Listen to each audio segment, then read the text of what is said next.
তিনি হলেন আরশের মালিক, আল্লাহর পক্ষ থেকে ধৈর্যের সার্টিফিকেট প্রাপ্ত বান্দা।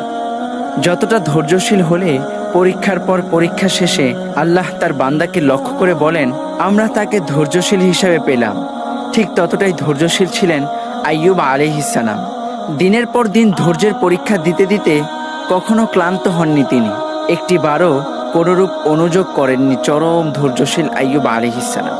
আমাদের আজকের গল্পটা সেই ধৈর্যশীলকে নিয়ে।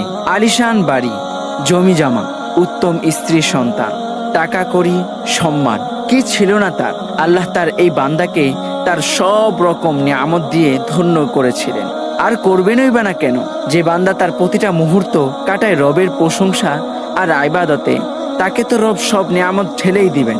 সুখের সব রকম উপকরণ ছিল আইয়ুব আলাইহিস সালামের, তবুও তিনি এই সুখে মত্ত হয়ে তার রবকে ভুলে যেত না মুহূর্তের জন্য।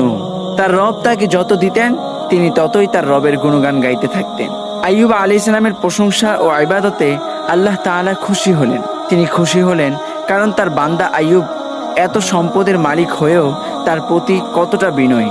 এবার আল্লাহ চাইলেন আইয়ুব আলাইহিস সালামকে পরীক্ষা করবেন।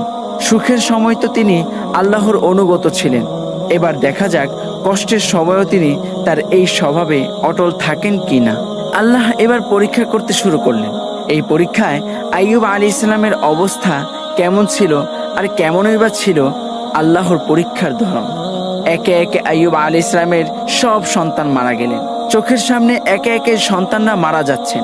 এটা দেখে একজন বাবার কি রকম অনুভূতি হতে পারে। সন্তানরা পরপারে পাড়ি জমালেন।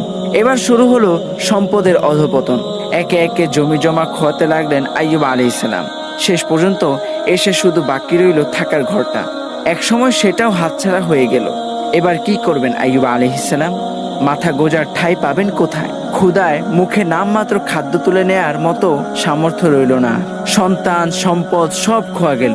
সন্তানরা যখন মারা গেল তখনও তিনি মুখ ফিরিয়ে নেননি। তিনি ধৈর্যহারা হয়ে কোনো অনুযোগ করেননি, বরং তখনও তিনি তার রবের সিদ্ধান্তকে খুশি মনে মেনে নিলেন। সম্পদ খোয়া গেল, তবুও তিনি রবের শুকরিয়া আদায় করলেন। কোনো কিছুই তাকে টলাতে পারল না। এমন ধৈর্য আমরা ধরতে পারবো কি? সামান্য কষ্টে পড়লেই আমাদের আর হুঁশ থাকে না।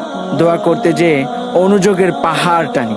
আমরা ভুলে যাই কষ্টে পতিত হওয়ার আগ মুহূর্ত পর্যন্ত আমরা রবের নিয়ামতের সাগরে ডুবেছিলাম। সম্পদ আর সন্তানেই আইয়ুব আলাইহিস সালামের পরীক্ষা শেষ হয়ে যায়নি। এবার শুরু হলো আরো কঠিন এক পরীক্ষা। তার দেহের ভিতরে বাহিরে দেখা দিল বিরল এক রোগ। এর আগে এমন রোগ কেউ কখনো